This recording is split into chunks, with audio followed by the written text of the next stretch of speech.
बच्चों last video में हमने पढ़ लिया था about the breathing rate in different activities हमने पढ़ लिया था। अब हमें पढ़ना है 10.3 में that how do we breathe, हम ब्रीथ कैसे करते हैं। कह रहे let us now learn about the mechanism of breathing. अब हमें किसके बारे में पढ़ना है? मैकेनिज्म ऑफ ब्रीदिंग के बारे में। Normally we take in air through our nostril, हम एयर कहाँ से लेते हैं? अपने नॉस्ट्रिल, नाक से। When we inhale air it passes through our nostril and a nasal cavity. जब आप सांस ले रहे हो किससे? नाक से, तो एयर कहाँ पास हो रहा है? हमारे नॉस्ट्रिल से नेजल कैविटी में ये पास हो रहा है। From the nasal cavity the air reaches our lungs, तो नेजल कैविटी से कहाँ जा रहा है? एयर हमारे लंग्स तक पहुँच रहा है थ्रू अ विंड पाइप। किसके थ्रू पहुँच रहा है? Through a wind pipe.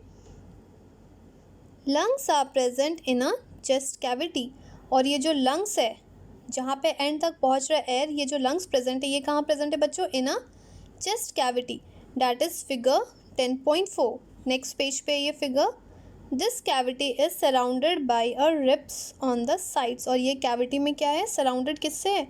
Bye a ribs, by on side, side से क्या है? रिब्स प्रेजेंट है। A large muscular sheet called diaphragm form the floor of the chest cavity. तो आपको अगर क्वेश्चन पूछता है कि फ्लोर ऑफ चेस्ट कैविटी क्या है, तो मस्कुलर शीट है जिसको क्या बोलते हैं? डायफ्राम। ये भी फिगर 10.4 नेक्स्ट पेज पे मैं आपको दिखाती हूँ। Breathing involves the movement of the diaphragm and the rib cage. जो ब्रीदिंग किस चीज़ को इन्वॉल्व कर रहा है? मूवमेंट ऑफ डायफ्राम को और रिब केज को। डायफ्राम कहाँ प्रेजेंट है? At a floor of the chest cavity, और रिब केज कहाँ प्रेजेंट है? दैट इज साइड में of the chest cavity. During inhalation, जब हम सांस ले रहे हैं, the ribs moves upward, ribs क्या हो रहा है? ऊपर की तरफ मूव करेगा, and outward, and diaphragm moves downward, और डायफ्राम कहाँ जाएगा? Downward. This movement increase the space in a chest cavity and air rushes into a lungs. तो इन मूवमेंट के कारण क्या होता है? जो स्पेस है ऑफ द चेस्ट कैविटी ये इंक्रीज हो जाता है, और स्पेस इंक्रीज होने के कारण air rushes into a lungs. Air कहाँ रश कर रहा है? लंग्स के पास रश करके फिल कर रहा हो स्पेस को। The lungs get filled with the air, और क्या हो रहा है? लंग्स किससे फिल्ड हो रहा है? With the air. During exhalation the ribs move downward, जब आप एक्सहेल कर रहे हो, जब आप क्या कर रहे हो? कार्बन डाइऑक्साइड को एक्सहेल कर रहे हो, ribs move down and inward. तो रिब्स कैसा मूव करेगा? Downward and inward, while diaphragm moves upward. ध्यान रखना है हमेशा ऑपोजिट हो रहा है। डायफ्राम क्या हो रहा है? अपवर्ड मूव कर रहा है, और रिब्स क्या हो रहा है? डाउनवर्ड जा रहा है from its farmer position, means जो अपना पहले का पोजिशन था। This reduces the size of the chest cavity and the air is pushed out of the lungs, और ये क्या कर रहा है? चेस्ट कैविटी को रिड्यूस कर रहा है और एयर लंग्स से पुश आउट हो रहा है। Figure 10.5। These movements in our body can be felt easily, और ये मूवमेंट क्या हो सकता है? आप काफ़ी ईजिली फील कर सकते हो। आप कहोगे कैसे? Take a deep breath, keep your palm on the abdomen, आपको अपने हाथ का रखना है, एब्डोमेन पे रखना है। Feel the movement of the abdomen, abdomen के मूवमेंट को फील करिए। What do you find? क्या फाइंड करेंगे? That after having learn that during breathing there are a change in the size of the chest cavity. हमने अभी क्या पढ़ा है?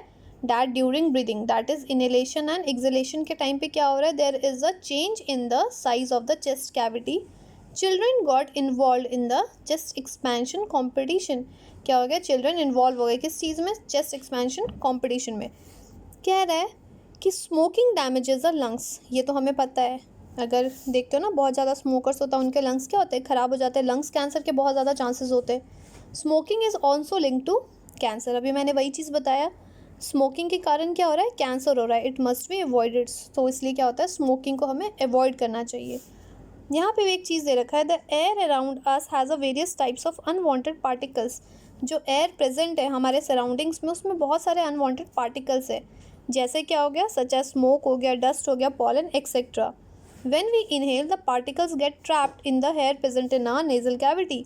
तो जब भी हम इनहेल करते तो पार्टिकल्स कैसे हो गए? या तो स्मोक, डस्ट या पॉलन हो गया, ये हमारे हेयर्स, नाक में जो हेयर्स है उसमें क्या हो रहा है? ये जो सारे पार्टिकल्स ये ट्रैप्ड हो जा रहे हैं हमारे नेजल कैविटी में। However, sometimes these particles may get past the hair in a nasal cavity और क्या हो रहा है, दिस में irritate the lining of the cavity, और ये क्या कर सकता है, जो लाइनिंग ऑफ कैविटी है, ये जो पार्टिकल्स हमारे नेजल कैविटी में जा रहे हैं, ये इरिटेट कर सकता है, as a result of which we sneeze, और उसके कारण क्या होता है, हम कभी कभी स्नीज हो जाते हैं, मीन्स छींक आ जाती है। Sneezing expel these foreign particles from the inhaled air. Sneeze क्या एक्सपेल कर रहा है, जो फॉरेन पार्टिकल्स जो हमने इनहेल किया, कहाँ से किया था, एयर से। And a dust free clean air enter a body, और क्लीन एयर क्या हो रहा है, हमारे बॉडी में एंटर हो रहा है।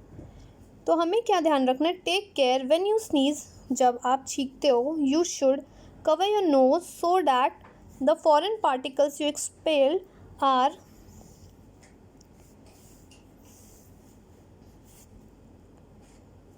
The air around us has a various types of unwanted particles. जो एयर है हमारे सराउंडिंग में, वहाँ पे क्या होता है, बहुत सारे अनवांटेड पार्टिकल्स है, जैसे such as smoke, dust, pollen etcetera. When we inhale the particles get trapped in the hair present in a nasal cavity. जब हम इनहेल करते हैं, जो पार्टिकल्स प्रेजेंट है, जैसे कौन कौन से पार्टिकल्स एग्जाम्पल दे रखा है, स्मोक, डस्ट एंड पॉलन, ये क्या हो रहा है, ट्रैप्ड हो जा रहे हैं, कहाँ पे, जो नेजल कैविटी में हेयर्स प्रेजेंट है वहाँ ट्रैप्ड हो जा रहे हैं। However, sometimes these particles may get passed in the hair in the nasal cavity, और कह रहा है this may irritate the lining of the cavity as a result of which we sneeze। और क्या कह रहा है, इन पार्टिकल्स के कारण जब वो क्या हो रहा है, नेजल कैविटी में एंटर कर रहे हैं, और वो क्या करते हैं, इरिटेट करते हैं किसको, lining of the nasal cavity, और उसके कारण क्या हो रहा है बच्चों, स्नीज हो जाती है, इट मीन्स छींक आ जाती है। Sneezing expel these foreign particles from the inhaled air and the dust-free clean air enter our body। और क्या कह रहा है, जो स्नीजिंग जो हम एक्सपेल कर रहे हैं, उससे क्या हो रहा है, जो फॉरेन पार्टिकल्स है वो क्या हो रहे हैं, एक्सपेल हो जा रहे हैं, इट मीन्स हमारे बॉडी से बाहर जा रहे हैं, और वो डस्ट फ्री हो जा रहा है, और क्या हो रहा है, हमारे बॉडी में क्लीन एयर जा रहा है। कह रहा है टेक केयर, किस चीज़ का ध्यान रखना है, व्हेन यू स्नीज, जब आप छींकते हो, you should cover your nose so that of foreign particles you expelled are not inhaled by the other person। जब भी आप छींक रहे हो तो इस चीज़ का ध्यान रखना है, जो फॉरेन पार्टिकल्स जो एक्सपेल हो रहा है वो दूसरे पर्सन इनहेल ना करे उसे।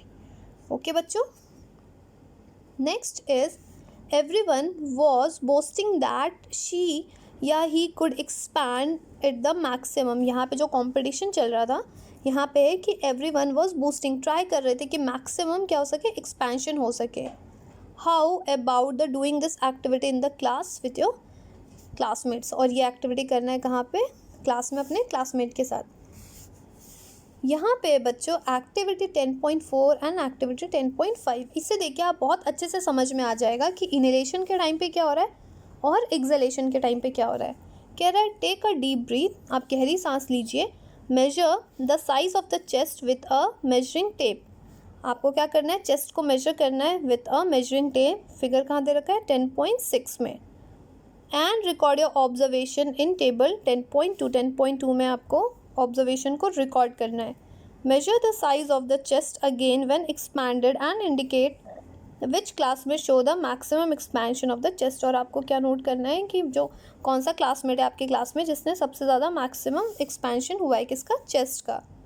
We can understand the mechanism of breathing by a simple model. आप काफ़ी सिंपल तरीके से समझ सकते हो। यहाँ देखिए इनहेलेशन है, ये क्या आ गया फिगर 10.5, ये क्या शो कर रहा है, mechanism of breathing in human being. ये देखिए ड्यूरिंग इनहेलेशन, इट मीन्स जब एयर अंदर आ रहा है। इनहेलेशन के टाइम पे क्या हुआ, रिप्स मूव आउटवर्ड, हमने यही पढ़ा था ना लास्ट टू लास्ट पेज में। और क्या हो रहा है, डायफ्राम मूव्स डाउनवर्ड। इस चीज़ का ध्यान रखना है, जब भी आप जैसे सांस ले रहे हो, एयर अंदर आ रहा है तो ये किसको पुश कर रहा है, डायफ्राम को नीचे की तरफ, और जो साइड ऑफ रिप्स है इसको ऊपर की तरफ। इस चीज़ को हमेशा ध्यान रखना है, डैट रिप्स और डायफ्राम ये ऑपोजिट मूव कर रहे हैं। आप इस चीज़ से ध्यान रख सकते हैं, जैसे एयर अंदर आया तो ये किसको पुश कर रहा है, प्रेशर के कारण डायफ्राम नीचे की तरफ आ रहा है। तो मैंने आपको क्या बोला, डायफ्राम और रिप्स हमेशा ऑपोजिट डायरेक्शन में जा रहे हैं। तो डायफ्राम अगर नीचे की तरफ आ रहा है तो डेफिनेटली जो रिप्स है ये मूव कहाँ जाएगा, आउटवर्ड। This is clear. अब हमने इनहेलेशन का तो देख लिया, अब हम बात करते हैं बच्चों एक्सहेलेशन की। यहाँ देखिए, तो एक्सहेलेशन का मतलब क्या हुआ, जब एयर बाहर की तरफ जा रहा है। जब एयर बाहर की तरफ जाएगा तो डेफिनेटली जो डायफ्राम है ये भी उसी डायरेक्शन में जाएगा। जैसे हमने यहाँ देखा है, अगर एयर नीचे आ रहा है तो डायफ्राम भी नीचे जा रहा है। एयर, जब एक्सेलेशन में एयर क्या हो रहा है, जब बाहर की तरफ जा रहा है तो डायफ्राम भी ऊपर की तरफ जाएगा। तो डेफिनेटली क्या हो गया, जो रिब्स है, आपको मैं बार बार बता रही हूँ कि अगर रिब्स ऊपर की तरफ जाएगा तो डायफ्राम क्या होगा, नीचे की तरफ आएगा। यहाँ हमने क्या देखा है, जब एयर नीचे की तरफ आ रहा है, डायफ्राम भी नीचे की तरफ आ रहा है, तो रिब्स ऊपर जा रहा है।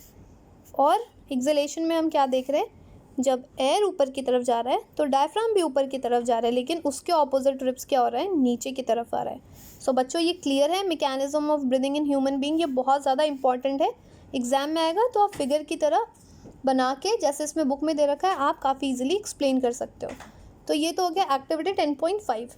नेक्स्ट है एक्टिविटी 10.4 हमने कर लिया। नेक्स्ट है एक्टिविटी 10.5। इसमें क्या दे रखा है, take a white plastic bottle ले लीजिए, रिमूव अ बॉटम, बॉटम को रिमूव करिए, get a Y shaped glass और अ प्लास्टिक, एक वाई शेप्ड ग्लास ले लीजिए और प्लास्टिक ट्यूब ले लीजिए, make a hole in the lid so that the tube में पास थ्रू इट, और क्या करना है, एक होल बनाना है in a lid so that tube उससे पास हो सके।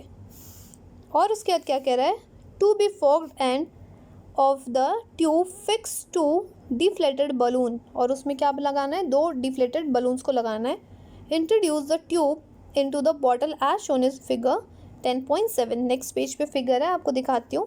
नाउ कैप द बॉटल, और दोबारा से क्या करना है, बॉटल का कैप लगा देना है। Seal it to make it all right, उसको सील कर दीजिए। To the open base of the bottle tie a thin rubber और a plastic sheet using a large rubber band, आपको क्या यूज़ करना है, प्लास्टिक शीट यूज़ करना है using a large rubber band. To understand the expansion of the lungs, जब lungs की expansion को समझने के लिए pull the rubber sheet from the base downward, ये जो बेस है इसको क्या करना है, पुल करना है। एंड वॉच द बलून, और आप ज़रा बलून को ऑब्जर्व करिए क्या हो रहा है। नेक्स्ट पुश द रबर या फिर प्लास्टिक शीट अप, अब क्या करना है, रबर या फिर प्लास्टिक शीट को अपवर्ड की तरफ पुश करना है। एंड ऑब्जर्व द बलून, ये देखिए ये ऊपर की तरफ जब आप पुश कर रहे हो तो क्या हो रहा है, did you see any changes in the mechanism, तो येस हमें दिख रहा है। जब आप नीचे की तरफ ला रहे हो, इट मीन जैसे हमने एग्जाम्पल लास्ट स्लाइड में मैंने आपको पढ़ाया था, जब एयर अंदर आ रहा है और ये क्या हो रहा है, डायफ्राम नीचे की तरफ जा रहा है, तो यहाँ पे क्या हो रहा है, लंग्स एक्सपैंड हो रहा है। लेकिन जब एयर ऊपर की तरफ जा रहा है, इट मीन्स ये क्या हो गया, it is acting as a diaphragm, जो यहाँ पे रबर शीट है। तो जब ये ऊपर की तरफ जा रहा है, तो मैंने आपको बताया था जब एयर बाहर निकल रहा है, एक्सेल कर रहा है, तो एक्सेलेशन के टाइम पे क्या हो रहा है, हमारा डायफ्राम भी कहाँ जा रहा है, ऊपर की तरफ जा रहा है। और इस टाइम पे क्या हो रहा है, हमारे लंग से जितने एयर है वो बाहर की तरफ रश आउट कर रहे हैं। तो ये तो एक एक्टिविटी के थ्रू समझा रहा है that how the mechanism of breathing takes place. ये किसके थ्रू शो कर रहे हो, आप मॉडल की तरफ से शो कर रहे हो। तो बच्चों ये क्लियर है। नेक्स्ट वीडियो में हम पढ़ेंगे 10.4 that is what do we breathe out.